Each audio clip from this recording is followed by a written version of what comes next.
तो प्यारे दोस्तों, हम लोग बायोलॉजी में जो है 3 प्रमुख चैप्टर को फिनिश कर चुके हैं, पढ़ चुके हैं। वो कौन कौन सा था? एक तो उत्सर्जन तंत्र, एक्सक्रेटरी सिस्टम हमने पढ़ा। उसके बाद डाइजेशन सिस्टम, पाचन तंत्र के बारे में हमने पढ़ा। और फिर हमने पढ़ा प्यारे दोस्तों न्यूट्रिशन, पोषण के बारे में जो है कंप्लीट हमने जानकारी ले लिया। कितने तरह के न्यूट्रिएंट्स होते हैं, कितने तरह के मिनरल्स होते हैं, और कौन कौन से विटामिन होते हैं हमारे बॉडी में, किसकी कितनी ज़रूरत होती है, इन सब के बारे में डिटेल्स जानकारी हमने कर लिया है। और ये 3 प्रमुख चैप्टर जो है बायोलॉजी का हमने कंप्लीट कर लिया है। तो प्यारे दोस्तों, आज हम एक नया चैप्टर पढ़ेंगे, जानेंगे, देखेंगे, जैसे कि आप अपने स्क्रीन में देख रहे होंगे। तो नमस्कार मेरे प्यारे दोस्तों, आप सभी का हार्दिक स्वागत है आपके अपने YouTube channel RKD science classes में। तो चलिए आज की नया चैप्टर जो है शुरू करते हैं, जो है ब्लड सर्कुलर सिस्टम, है ना। ब्लड सर्कुलर सिस्टम के बारे में आज हम पढ़ेंगे। रक्त परिसंचरण तंत्र के बारे में आज पढ़ेंगे। तो ये रक्त परिसंचरण तंत्र, ब्लड सर्कुलेशन सिस्टम जो है प्यारे दोस्तों, होता क्या है?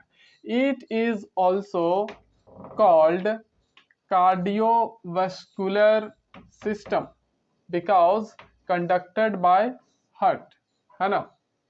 तो इसको कौन सा सिस्टम बोला जाता है? कार्डियोवास्कुलर सिस्टम भी कहा जाता है। किसको? ब्लड सर्कुलर सिस्टम को। ओके, रक्त परिसंचरण तंत्र को और दूसरे नाम से क्या जाना जाता है? कार्डियोवास्कुलर सिस्टम के नाम से भी जाना जाता है, क्योंकि ये क्या होता है? हृदय के द्वारा जो है संचालित होता है। इसका संचालन कहाँ से होता है? कंडक्टेड बाय हार्ट, हार्ट के द्वारा संचालित होता है। इसलिए इसको किस नाम से जाना जाता है? कार्डियोवास्कुलर सिस्टम के भी नाम से जाना जाता है।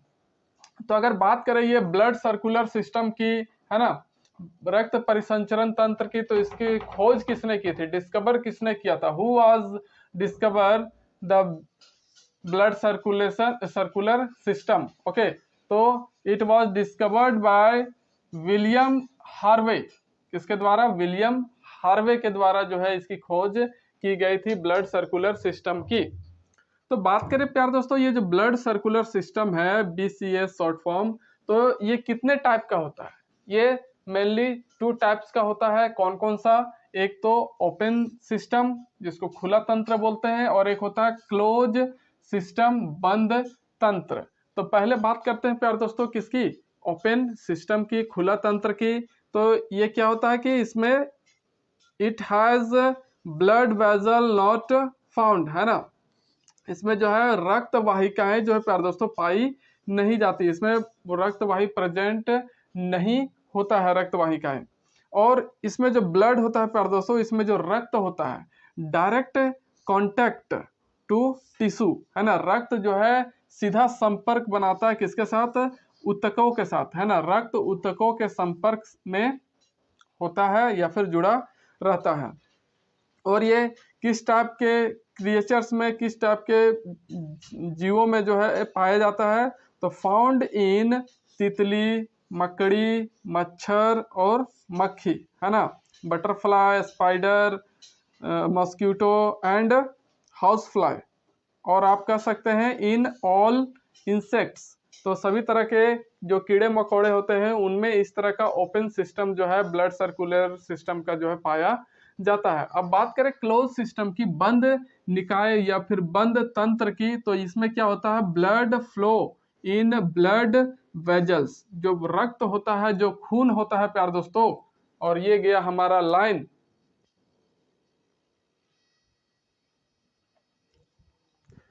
तो प्यार दोस्तों, थोड़ा सा इलेक्ट्रिसिटी का प्रॉब्लम चल रहा है, फिर भी कुछ देसी जुगाड़ लगाया हूँ लाइट का। तो चलिए देखते हैं। बात कर रहे थे हम क्लोज सर्कुलर सिस्टम का, ब्लड सर्कुलर सिस्टम। तो इसमें क्या होता है? Blood flow in blood. Okay, blood flow in blood vessel, रक्त जो है रक्त वाहिकाओं में जो है बहता है। मतलब कि इस क्लोज सिस्टम में जो है ब्लड वेजल्स पाया जाता है, और ओपन सिस्टम में जो है ब्लड वेजल्स नहीं पाया जाता था। Found in human and animals, ये जो है क्लोज सिस्टम किस में पाया जाता है? ह्यूमंस में, मानव में, और जो एनिमल्स होते हैं, जानवर होते हैं, उनमें पाया जाता है। अब बात कर लेते हैं प्यार दोस्तों ब्लड की, है ना, रक्त की। तो रक्त क्या होता है? इट इज कनेक्टिव टिश्यू, ये क्या होता है, संयोजी उत्तक होता है ना, क्या होता है, संयोजी उत्तक होता है। It circulate oxygen, energy and nutrients in whole body, है ना। ये क्या करता है, पूरे शरीर में जो है ऑक्सीजन, ऊर्जा और पोषक तत्वों का परिवहन करता है। ओके, अब बात करें पीएच वैल्यू ऑफ ब्लड की। रक्त का अगर हम पीएच मान देखें तो क्या होता है, 7.4 होता है। मीन्स दैट कि प्रकृति में ये क्या होगा, कौन सा नेचर का होगा, बेसिक क्षार नेचर का जो है, क्षारीय नेचर का होगा, प्रकृति इसकी क्षारीय होगी। कितना है इसका पीएच वैल्यू, याद रखेंगे 7.4। और pumping of blood by heart, जो हार्ट होता है हमारा, जो उसको पंप करने का काम करता है, कौन करता है, हमारा हार्ट करता है। इधर जो हार्ट होता है ना, इसे धुकुर धुकुर धुकुर धुकुर करते रहता है, इसे सुनते होंगे अपना हार्ट बीट, है ना। तो वही जो है हार्ट बीट, वो क्या करता है, पंपिंग करने का काम करता है ब्लड को। तो ये होता है pumping of blood by heart, heart के द्वारा, हृदय के द्वारा रक्त को पंप किया जाता है। अब बात करें जो फॉर्मेशन है ब्लड का, है ना, कहाँ होता है हमारे शरीर में, हमारे शरीर में जो है ब्लड का फॉर्मेशन कहाँ होता है। तो अगर बात करें इम्बैरियो मतलब कि भ्रूण की बात करें, भ्रूण जब बच्चा जो है डेवलप नहीं हुआ होता है, एक किसी बच्चे का, नवजात का शरीर, तो वो भ्रूण की अवस्था में होता है ना। तो अगर उस भ्रूण की बात करें, उस भ्रूण में जो ब्लड का फॉर्मेशन होगा वो कहाँ से होगा, लीवर से होगा, कहाँ से, यकृत में जो है होता है। और बात करें चाइल्ड या फिर एडल्ट की, है ना, वयस्क या फिर बच्चों की बात करें, तो ब्लड का फॉर्मेशन जो होता है कहाँ होता है, बोन मैरो में होता है, अस्थि मज्जा में होता है, हमारे शरीर के बोन मैरो में। अब बात करें कि एक नॉर्मल ह्यूमन बींग्स में जो है कितना अमाउंट पाया जाता है ब्लड का, तो 5 से 5.5 लीटर ब्लड जो है हमारे बॉडी में प्रेजेंट होता है। कितना, 5 से 5.5 लीटर, है ना। और बात करें कि जो ब्लड का स्टोर कहाँ किया जाता है हमारे शरीर में, है ना, संग्रहण कहाँ होता है ब्लड का, तो ये स्प्लीन एक हमारा बॉडी पार्ट है, स्प्लीन, जिसको प्लीहा कहते हैं। इसी में जो है ब्लड स्टोर होता है, संग्रहित होता है हमारे शरीर में। और इसी प्लीहा को इसलिए क्या कहा जाता है, ब्लड बैंक ऑफ बॉडी, शरीर का रक्त बैंक भी कहा जाता है। तो ये तो हुआ शरीर का ब्लड बैंक, कौन, स्प्लीन, प्लीहा। लेकिन जो ह्यूमन बॉडी को ब्लड निकाल दिया जाता है किसी को डोनेट करने के लिए, और उसको कहाँ रखा जाता है, लेबोरेटरी में रखा जाता है। तो वो लेबोरेटरी में जब रखा जाता है प्यारे दोस्तों, तो उसका क्या कंडीशन है, तो उसका कंडीशन यही कि टेम्परेचर कितना होना चाहिए, ओनली 4 डिग्री सेल्सियस उसका टेम्परेचर होना चाहिए। और इसको 40 दिन तक रख सकते हैं ब्लड को, ब्लड बैंक में, है ना, जो भी ब्लड बैंक सेंटर होता है वहां पर 40 दिन तक रख सकते हैं। और उसको रखने के लिए उसमें क्या मिलाया जाता है, सोडियम ऑक्जेलेट मिलाया जाता है। क्या मिलाया जाता है, सोडियम ऑक्जेलेट मिलाकर के जो है 40 दिन तक 4 डिग्री सेल्सियस पर ब्लड को ब्लड बैंक में रखा जाता है। तो यह हुआ बात ब्लड का। अब बात करें कि how many types of blood, blood कितने तरह का होता है, कितने प्रकार का होता है। रक्त के प्रकार की बात करें तो ये 2 तरह का होता है। एक होता है प्योर ब्लड, क्या होता है, एक प्योर ब्लड, इसमें क्या होता है, ऑक्सीजन लेवल हाई, इसमें जो है ऑक्सीजन की मात्रा बहुत उच्च होगी, बहुत अच्छा होगा।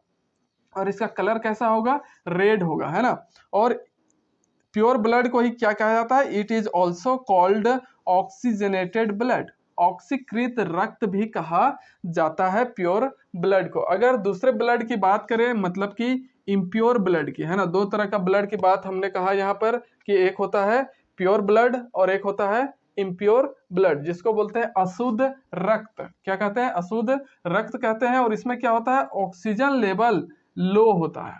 अशुद्ध रक्त में क्या होगा, ऑक्सीजन की जो मात्रा है, जो उसकी स्तर है, उसका जो लेवल है, वो क्या होगा, कम होगा, लो होगा। और इसमें जो है कार्बन डाइऑक्साइड की मात्रा जो है ज्यादा प्रेजेंट होगी, CO2 का जो है अमाउंट ज्यादा होगा, है ना। इसलिए ये इम्प्योर बन जाता है, अशुद्ध हो जाता है। और इसका कलर कैसा होगा, इसका कलर क्या होगा प्यारे दोस्तों, लाइट पर्पल। क्या होगा, लाइट पर्पल कलर का इसका जो है ब्लड होगा, रंग इसका हल्का बैगनी कलर का दिखाई देगा। तो अगर आपका ब्लड हल्का बैगनी कलर का दिखाई देता है तो समझिए कि आपका ब्लड कैसा है, इम्प्योर है, अशुद्ध है, उसको शुद्ध करने की जरूरत है। That's why it also called deoxygenated blood, है ना, अनऑक्सीकृत रक्त भी इसी के वजह से इसको कहा जाता है इम्प्योर ब्लड को। तो इस तरह से हमने देखा प्यार दोस्तों कि ब्लड सर्कुलर सिस्टम क्या होता है ना, कितने टाइप का होता है, और साथ ही साथ हमने ब्लड के बारे में देखा, रक्त के बारे में देखा कि इसका क्या क्या चीजें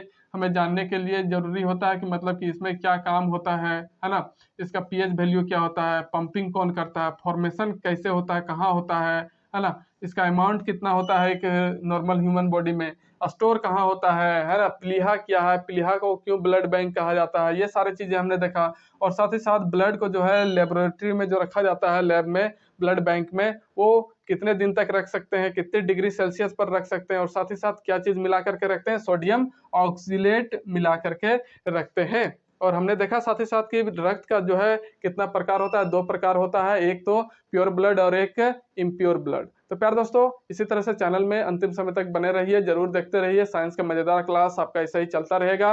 और प्यार दोस्तों आपसे मेरा यही अनुरोध है, विनम्र अनुरोध है, हाथ जोड़ के विनती है कि आप सब जो है आप इस चैनल को जितना हो सके उतना जरूर शेयर कीजिए, सब्सक्राइब कीजिए और बेल आइकन को एक्टिव भी कर लीजिए। तो प्यार दोस्तों मिलते हैं, इसके बाद बात करेंगे कंपोनेंट ऑफ ब्लड, ब्लड में कौन कौन से घटक पाए जाते हैं इसके बारे में बात करेंगे। तो प्यार दोस्तों मिलते हैं नेक्स्ट वीडियो के साथ, तब तक के लिए नमस्कार, जय हिंद, जय भारत, जय झारखंड।